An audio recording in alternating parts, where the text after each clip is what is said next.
My self अनुरोध अंकित, और आज आपके लिए बहुत ही एक्साइटिंग न्यूज लेके आए हैं। तो चलिए देखते हैं क्या है वो न्यूज। देखिए IBPS RRB ने अपना नोटिफिकेशन रिलीज कर दिया है। तो किस पोस्ट के लिए नोटिफिकेशन रिलीज किया है, एग्जाम डेट्स कब है, एग्जाम पैटर्न कैसा है, फॉर्म फिल करने का लास्ट डेट क्या है, तो वन बाय वन इस वीडियो में हम लोग हर पॉइंट्स को कवर करेंगे। तो सबसे पहले देखते हैं किस पोस्ट के लिए ये वैकेंसी रिलीज किया गया है। तो देखिए IBPS RRB ने ऑफिस असिस्टेंट के लिए as well as officer scale के लिए ये वैकेंसी रिलीज किया है। तो ऑफिसर स्केल में 3 स्केल के लिए वैकेंसी रिलीज किया गया है, स्केल 1, स्केल 2 एंड स्केल 3। सबसे पहले हम लोग ऑफिस असिस्टेंट का देखते हैं। तो देखिए अगर आप ऑफिस असिस्टेंट के एग्जाम के लिए अगर आप फॉर्म फिल कर रहे हैं तो आपको सिर्फ 2 एग्जाम देना होगा, प्रीलिम्स और मेंस का। अगर आप स्केल 1 के लिए फॉर्म फिल कर रहे हैं, ऑफिसर स्केल 1 के लिए फॉर्म फिल कर रहे हैं, तो आपको 3 एग्जाम देना होगा, प्रीलिम्स, मेंस, और जब आप मेंस में शॉर्टलिस्ट होते हैं तो आपको वहां पे इंटरव्यू भी देना होता है, जो कि ऑफिस असिस्टेंट के लिए कोई भी इंटरव्यू फेज नहीं है यहाँ पे। फिर ऑफिसर स्केल 2 के लिए आपको सिंगल एग्जाम देना होता है, उस बेसिस पे आपको शॉर्टलिस्ट किया जाएगा और फिर आपको वहां पे इंटरव्यू में अपीयर होना होगा। सेम फॉर स्केल 3, आपको सिंगल एग्जाम देना होगा और वहां पे आपको शॉर्टलिस्ट किया जाएगा और फिर आपको इंटरव्यू में अपीयर होना होगा। तो चलिए फटाफट हम लोग देखते हैं कि एज क्राइटेरिया क्या है एंड ऑल इस फॉर्म को फिल करने का। ये सारे जो आपके RRBs है ना, जो पार्टिसिपेट कर रहे हैं इस बार, ये सारे RRBs का नाम यहाँ पे गिवन है। देखिए सबसे पहला क्वेरी ये आता है कि सर हम ये 4 पोस्ट के लिए जो फॉर्म निकला है, इसमें हम लोग कितने कितने पोस्ट के लिए हम फॉर्म फिल कर सकते हैं, क्या हम 4 के लिए कर सकते हैं, 2 के लिए कर सकते हैं, 3 के लिए कर सकते हैं। तो देखिए आप किसी एक ऑफिसर कैडर का फॉर्म फिल कर सकते हैं और एक ऑफिस असिस्टेंट का फॉर्म फिल कर सकते हैं। तो मैक्सिमम आप सिर्फ 2 फॉर्म फिल कर सकते हैं। एक तो आपने ऑफिस असिस्टेंट का फॉर्म फिल कर दिया, और ऑफिसर कैडर में किसी एक कैडर का फॉर्म फिल कर सकते हैं, या तो स्केल 1 या स्केल 2 या स्केल 3। अगर आपका स्केल 2 और स्केल 3 का एलिजिबिलिटी क्राइटेरिया है तो आप फिल कर सकते हैं, एल्स आपको स्केल 1 की तरफ जाना चाहिए। चलिए अब सबसे पहले हम लोग देखते हैं एलिजिबिलिटी क्राइटेरिया क्या है। तो एज क्राइटेरिया सबसे इंपॉर्टेंट। देखिए यहाँ पे एज क्राइटेरिया में किसी भी तरीके का कंफ्यूजन है ही नहीं। पहले ही यहाँ पे मेंशन कर दिया है कि अगर आप ऑफिस असिस्टेंट का फॉर्म फिल कर रहे हैं तो यहाँ पे दे रखा है 18 ईयर्स एंड 28 ईयर्स। इससे बच्चे कंफ्यूज हो जाते हैं कि सर कब का मेरा डेट ऑफ बर्थ ये है, मेरा 18 ईयर्स हुआ कि नहीं, मेरा डेट ऑफ बर्थ ये है, मेरा 28 ईयर्स हुआ कि नहीं।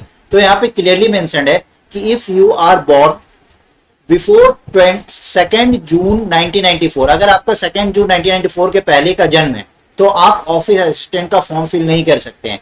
या आप 1 जून 2004 के बाद का अगर आपका जन्म है तो भी आप ऑफिस असिस्टेंट का फॉर्म फिल नहीं कर सकते हैं। इस बीच में अगर आपका जन्म हुआ है तो आप फिल कर सकते हैं, और ये दोनों डेट जो है वो इंक्लूसिव है। अगर आपका जन्म 2 जून 1994 को भी हुआ है तो आप इस फॉर्म को फिल कर सकते हैं। Same officer scale 1 assistant manager के केस में भी है कि अगर आपका जन्म 3 जून 1992 से पहले हुआ है तो आप इस फॉर्म को फिल नहीं कर सकते हैं। अगर आपका जन्म 31 मई 2004 के बाद हुआ है तो भी आप नहीं कर सकते हैं। अगर इस डेट पे हुआ है तो कर सकते हैं, इसके बीच में हुआ है तो कर सकते हैं। यहाँ पे इसी तरीके से स्केल 2 का भी गिवन है कि not before 3 June 1990 and not after 31 May 2001। इसी तरीके से स्केल 2 के लिए, स्केल 3 के लिए भी गिवन है कि not before 3 June 1982 and not after 31 May 2001। Okay, अब हम लोग एज लिमिट के बाद इसमें यहाँ पे देखिए कुछ एज रिलैक्सेशन दिया जाता है for scheduled caste, scheduled tribes and OBC. अगर आप उस क्राइटेरिया में फॉल करते हैं तो आपको उस एज लिमिट के अकॉर्डिंग आप फॉर्म वहां पे फिल कर सकते हैं। देन हम लोग देखते हैं एजुकेशनल क्वालिफिकेशन क्या है।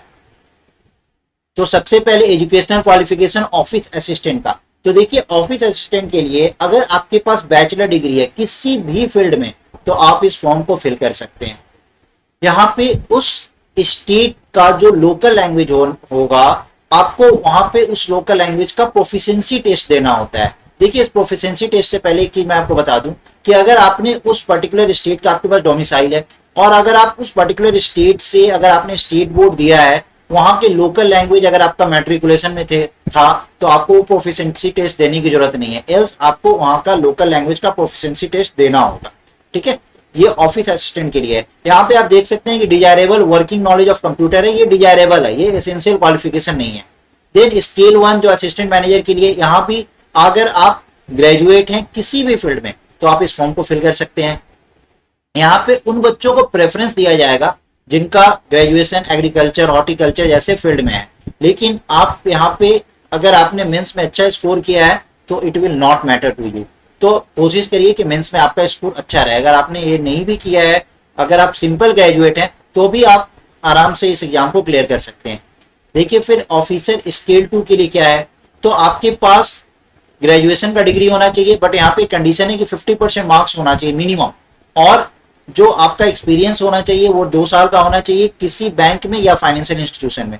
यहाँ पे डिफरेंट ऑफिसर स्केल 2 में स्पेशलिस्ट ऑफिसर्स के लिए है, तो ये भी आप यहाँ पे देख सकते हैं। देन यहाँ पे स्केल 3 के लिए भी सेम एलिजिबिलिटी क्राइटेरिया है एजुकेशनल क्वालिफिकेशन के केस में कि ग्रेजुएशन होना चाहिए और मिनिमम 50% मार्क्स होना चाहिए, प्लस जो स्केल 2 था वहां पे मिनिमम 2 इयर्स का एक्सपीरियंस था, यहाँ पे मिनिमम 5 इयर्स का एक्सपीरियंस है as an officer in a bank और ए फाइनेंशियल इंस्टीट्यूशन। देन जो थर्ड सबसे बड़ा क्वेरी आता है कि सर हम अभी ग्रेजुएशन कंप्लीट किए हैं, अभी मेरा रिजल्ट नहीं आया है, क्या हम इस फॉर्म को फिल कर सकते हैं? तो देखिए यहाँ पे क्लियरली डेट मेंशन्ड है कि अगर आपका फाइनल रिजल्ट 27 जून 2022 के पहले आ गया है तो आप इस फॉर्म को फिल कर सकते हैं, एल्स नॉट। तो यहाँ पे डेट सीधा सीधा मेंशन्ड है। आपको ये डेट कहाँ पे देखने को मिलेगा, तो आपके मार्कशीट पे ये डेट देखने को मिल सकता है, या फिर आपको जो प्रोविजनल सर्टिफिकेट आपके इंस्टीट्यूट के द्वारा या यूनिवर्सिटी के द्वारा जो आपको दिया जाएगा वहां पे ये डेट मेंशन होता है। तो आप देख लीजिए कि वहां पे जो डेट मेंशन है अगर वो 27 जून 2022 के पहले का है तो आप उस फॉर्म को फिल कर सकते हैं। देन एप्लीकेशन फी, तो देखिए अगर आप SC ST और PWD कैंडिडेट हैं तो आपका जो एप्लीकेशन फी है वो 175 रुपीज का है, एल्स आपका एप्लीकेशन फी 850 का है। ये ऑफिसर के लिए भी सेम है और ऑफिस असिस्टेंट के लिए भी सेम है। अब हम लोग देखते हैं कि ऑनलाइन एग्जामिनेशन स्ट्रक्चर, आपका जो ऑफिस असिस्टेंट का जो एग्जाम होगा, प्रीलिम्स एग्जाम होगा, इसमें सिर्फ 2 सेक्शन पूछा जाएगा, रीजनिंग और न्यूमेरिकल एबिलिटी। यहाँ पे जो मीडियम ऑफ एग्जाम है आप यहाँ पे देख सकते हैं, यहाँ पे स्टार मार्क है। तो जिस स्टेट में आपका वो एग्जाम कंडक्ट होगा उस स्टेट का जो लोकल, जो उस बैंक के लिए उस स्टेट का जो लोकल लैंग्वेज होगा उसमें आपको वो पेपर, आपको जैसे हिंदी, इंग्लिश और उस पर्टिकुलर लैंग्वेज में भी आपको वो पेपर देखने को मिलेगा। यहाँ पे टोटल 40 क्वेश्चंस होंगे रीजनिंग के लिए और उसके लिए आपको 40 मार्क्स अलॉटेड होंगे। यहाँ पे न्यूमेरिकल एबिलिटी के लिए भी 40 क्वेश्चंस होंगे और 40 मार्क्स अलॉटेड होंगे, तो टोटल 80 क्वेश्चंस 80 मार्क्स के होंगे। और देखिए यहाँ पे कोई भी सेक्शनल टाइमिंग नहीं गिवन है कि आपको 40 क्वेश्चंस के लिए रीजनिंग के आपको 40 मिनट्स, ऐसा कुछ नहीं गिवन है। यहाँ पे टोटल कंपोजिट टाइम 45 मिनट्स है। 45 मिनट्स में आपके पास टोटल 80 क्वेश्चंस होंगे, 40 फॉर रीजनिंग और 40 फॉर न्यूमेरिकल एबिलिटी आपको यहाँ पे अटेम्प्ट करना होगा। ऑफिसर स्केल 1 के लिए भी ये सेम पैटर्न है, रीजनिंग का और क्वांटिटेटिव एप्टीट्यूड का। रीजनिंग में यहाँ पे 40 क्वेश्चंस होंगे और क्वांटिटेटिव एप्टीट्यूड में भी यहाँ पे 40 क्वेश्चंस होंगे, और यहाँ पे भी जो कंपोजिट टाइम है वो 45 मिनट्स का है। ओके, अगर आपने ये प्रीलिम्स क्लियर कर लिया तो फिर आप मेंस के लिए शॉर्टलिस्टेड होते हैं। तो चलिए मेंस का जो एग्जाम पैटर्न है वो देखते हैं। तो सबसे पहले ऑफिस असिस्टेंट के लिए, ऑफिस असिस्टेंट का जो मेंस का एग्जाम पैटर्न है वो आपका रीजनिंग है, कंप्यूटर नॉलेज है, जनरल अवेयरनेस है। इसमें से आपको किसी एक को ऑप्ट करना होता है, इंग्लिश लैंग्वेज या हिंदी लैंग्वेज में से, एंड देन न्यूमेरिकल एबिलिटी है। तो जो रीजनिंग का टोटल 40 क्वेश्चन 50 मार्क्स का, यहाँ पे कंप्यूटर नॉलेज 40 क्वेश्चन 20 मार्क्स का, जनरल अवेयरनेस 40 क्वेश्चन 40 मार्क्स का, then English language 40 marks, then Hindi language 40 marks, and then numerical ability 40 for 50 marks. Total 200 questions 200 marks के लिए होते हैं। यहाँ पे भी आपको कंपोजिट टाइम दिया जा रहा है, ये 2 घंटे का आपको टाइम अलॉटेड है। 2 घंटे में आप चाहे रीजनिंग अटेम्प्ट करिए, कंप्यूटर नॉलेज अटेम्प्ट करिए, जनरल अवेयरनेस अटेम्प्ट करिए, आपको यहाँ पे कोई भी सेक्शनल टाइमिंग नहीं गिवन है। देन ऑफिसर स्केल 1 के लिए भी सेम यही कंपोजिट टाइम आपके पास 2 घंटे का है। यहाँ पे भी रीजनिंग है, कंप्यूटर नॉलेज है, जनरल अवेयरनेस है, इंग्लिश या हिंदी लैंग्वेज में से आप किसी एक को ऑप्ट कर सकते हैं, और क्वांटिटेटिव एप्टीट्यूड है। यहाँ पे 40 क्वेश्चन 50 मार्क्स, सेम इसी पैटर्न पे आपको यहाँ पे मार्क्स अलॉटेड है। वंस अगर आप मेंस भी क्लियर करते हैं तो आपको इंटरव्यू के लिए कॉल किया जाता है। वहां पे आपको डॉक्यूमेंट्स वगैरह ये सब चीज आपको वहां पे प्रेजेंट करना होता है। देखिए यहाँ पे list of version of test, जो मीडियम ऑफ एग्जामिनेशन जैसे मैं बता रहा था, अगर आंध्र प्रदेश में है तो आंध्र प्रदेश में मीडियम ऑफ एग्जामिनेशन क्या होगा, English, Hindi and Telugu language. तो इसमें आपको क्वेश्चन पेपर देखने को मिलेगा। देन ये जो सिंगल लेवल एग्जाम है जो ऑफिसर स्केल 2 के लिए, जो जर्नलिस्ट बैंकिंग ऑफिसर के लिए, उनके लिए भी reasoning, computer knowledge, financial awareness, English या हिंदी में से कोई एक, और quantitative aptitude and data interpretation. यहाँ पे इनको कंपोजिट टाइम 2 घंटे का दिया जा रहा है, यहाँ पे भी मैक्सिमम 200 मार्क्स का पेपर होता है, 200 क्वेश्चंस होते हैं। इसी बेसिस पे इनको इंटरव्यू के लिए कॉल किया जाता है। देन ये स्पेशलिस्ट कैडर के लिए, तो उनका जो कैडर होगा उसका professional knowledge, then reasoning, financial awareness, then English या हिंदी लैंग्वेज में से कोई एक, then computer knowledge and quantitative aptitude. यहाँ पे टोटल 240 क्वेश्चंस होते हैं 200 मार्क्स के लिए। यहाँ पे जो टोटल टाइम अलॉटेड होता है स्पेशलिस्ट कैडर के लिए, स्पेशलिस्ट ऑफिसर के लिए, वो 2 घंटा 30 मिनट का होता है। देन ऑफिसर स्केल 3 के लिए, जो यहाँ भी ये सिंगल एग्जाम है, इसके बाद इस एग्जाम को क्लियर करने के बाद आपको इंटरव्यू कॉल आता है। तो यहाँ पे भी reasoning, computer knowledge, financial awareness, English या हिंदी लैंग्वेज में कोई एक, and quantitative aptitude and data interpretation. यहाँ पे भी कंपोजिट टाइम 2 घंटे का है and total 200 marks for 200 questions. Then wrong answer के लिए क्या पेनल्टी है? किसी को लगता है कि सर क्या रॉन्ग आंसर के लिए कोई पेनल्टी दिया जाएगा, नेगेटिव मार्किंग है? तो बिल्कुल है, 1/4 मार्क्स आपका डिडक्ट हो जाएगा फॉर दैट क्वेश्चन। अगर वो क्वेश्चन 1 मार्क्स का है तो 0.25 मार्क्स आपका डिडक्ट हो जाएगा। अगर वो क्वेश्चन 1.5 मार्क्स का है तो इसका 1/4 आपका डिडक्ट हो जाएगा। ठीक है, दैट इज 0.375। तो इस तरीके से आपका मार्क्स डिडक्ट होता है।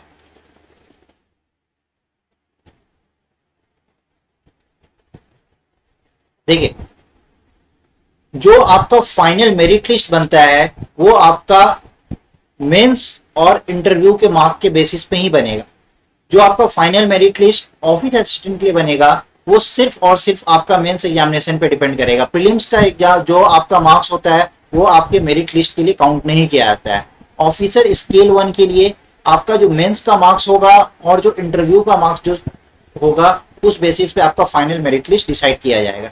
एंड ऑफिसर स्केल 2 के लिए भी यही है, जो आपका मेंस का मार्क्स है, जो आपका सिंगल एग्जाम होगा और जो आपका इंटरव्यू का शॉर्ट जो मार्क्स होगा उस बेसिस पे आपका फाइनल मेरिट लिस्ट यहाँ पे डिसाइड किया जाएगा। Okay, then pre examination training. देखिए, ये प्री एग्जामिनेशन ट्रेनिंग उन बच्चों के लिए होता है जो कि SC/ST कैंडिडेट होते हैं या एक्स सर्विसमैन होते हैं, जिनको कंप्यूटर का नॉलेज नहीं है, जिन्होंने इसके पहले कभी आपका ऑनलाइन एग्जाम नहीं दिया, उन्हें नहीं पता है कि कंप्यूटर बैठ कर ऑनलाइन एग्जाम कैसे देते हैं। तो उनके लिए IBPS pre examination training conduct करवाता है। लेकिन कोविड पैंडेमिक को देखते हुए ये एग्जाम हो भी सकता है और नहीं भी हो सकता है। ये जो ट्रेनिंग है, प्री एग्जामिनेशन ट्रेनिंग है, ये एग्जाम की बात नहीं हो रही है, प्री एग्जामिनेशन ट्रेनिंग, एग्जाम से पहले आपको ट्रेनिंग दिया जाता है। ठीक है, तो ये कोविड को देखते हुए ये कब होगा इसके बारे में हम लोग डिटेल देखते हैं। देखिए, इंटरव्यू फेज के लिए सिर्फ स्केल 1, स्केल 2, स्केल 3 के लिए होता है। ऑफिस असिस्टेंट के लिए यहाँ पे कोई भी इंटरव्यू नहीं है। देन इंपॉर्टेंट डेट्स, इससे रिलेटेड डेट्स क्या क्या इंपॉर्टेंट है, ये डेट्स कि आपको फॉर्म कब से स्टार्ट हो चुका है, कब लास्ट डेट है, ये सब एक बार हम लोग देख लेते हैं।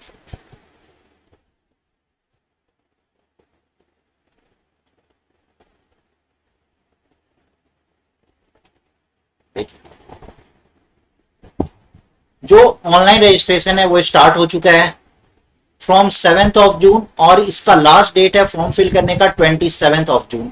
तो इस चीज को आप याद रखेंगे, लास्ट डेट से पहले फॉर्म फिल कर लीजिए। पेमेंट भी आपका 7 जून से 27 जून के बीच में ही आपको करना है। देखिए, जो प्री एग्जामिनेशन ट्रेनिंग है, यहाँ पे आप देख रहे हैं, यहाँ पे बुलेट मार्क रखा है, in case it is possible and safe to hold PET.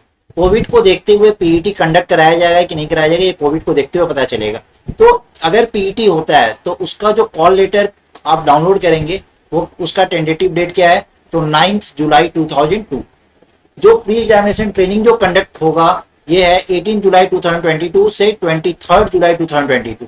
Then download of call letters for preliminary examination, जब आपका प्रीलिम्स एग्जाम का जो कॉल लेटर है उसका टेंटेटिव डेट नहीं मेंशन है, बट किस मंथ में होगा तो यहाँ पे मेंशन है जुलाई और अगस्त मंथ में आपका ये ऑनलाइन एग्जामिनेशन के लिए आपका प्रीलिम्स एग्जामिनेशन के लिए आपका कॉल लेटर आ सकता है। प्रीलिम्स एग्जाम आपका कब हो सकता है, तो tentatively in the month of अगस्त ये हो सकता है। देन प्रीलिम्स एग्जाम का रिजल्ट कब तक आएगा, तो सितंबर मंथ 2022 में। देन ऑनलाइन एग्जामिनेशन जो मेंस का एग्जाम होगा उसके लिए आप कॉल लेटर कब डाउनलोड कर सकते हैं, तो सितंबर 2022 में ये आएगा। यहाँ पे क्लियरली डेट मेंशन नहीं है बट मंथ मेंशन है, टेंटेटिव।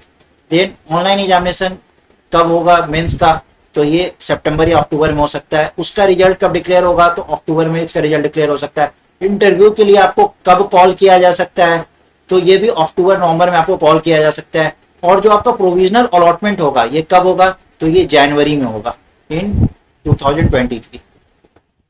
तो फ्रेंड्स, इससे रिलेटेड जो भी इंफॉर्मेशन था ये मैंने आपको दे दिया है। नोटिफिकेशन से रिलेटेड यहाँ पे वैकेंसी दे रखा है कि सर्टेन बैंक्स ने कितना कितना वैकेंसी अभी नोटिफाई किया है, वो सारा वैकेंसी दे रखा है। तो जैसे आंध्र प्रदेश प्रगति ग्रामीण बैंक ने कितना वैकेंसी रिलीज किया है, तो एससी के लिए 3 है, एसटी के लिए 1 है, ओबीसी के लिए 6 है, ईडब्ल्यूएस के लिए 2 है, जनरल के लिए 9 है, टोटल 21 है। तो ये ऑफिस असिस्टेंट के लिए है। इसी तरीके से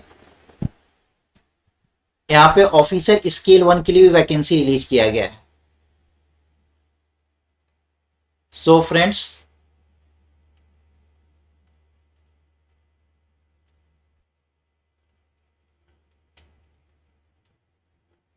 कुछ टेक्निकल ग्लिच आ गया था, ओके फाइन।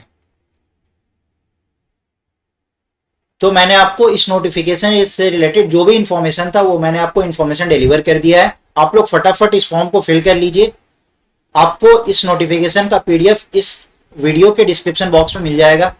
जो हमारा जो क्लासेस है, आईबीएस ने जो क्लास स्टार्ट किया है, तो हमारा क्लासेस ऑलरेडी एक क्लास ये आईबीपीएस आरआरबी के लिए स्टार्ट हो चुका है। हम लोग दूसरा बैच बहुत जल्द लेके आ रहे हैं। ये हिंदी और इंग्लिश मीडियम में ये बैच होगा। तो very soon you will see our next batch for this, specially for IBPS RRB PO and office assistant. तो आप लोग इस लिंक के थ्रू हमारे क्लासेस को ज्वाइन कर सकते हैं। लिंक जो है वो आपको डिस्क्रिप्शन बॉक्स में नीचे गिवन होगा। तो फटाफट आप लोग लिंक को देखें और क्लासेस को ज्वाइन करें। So thank you, that's all for today. Hope you enjoy today's lesson. See you all. Thank you. Bye. If you like our content, do like, share and subscribe.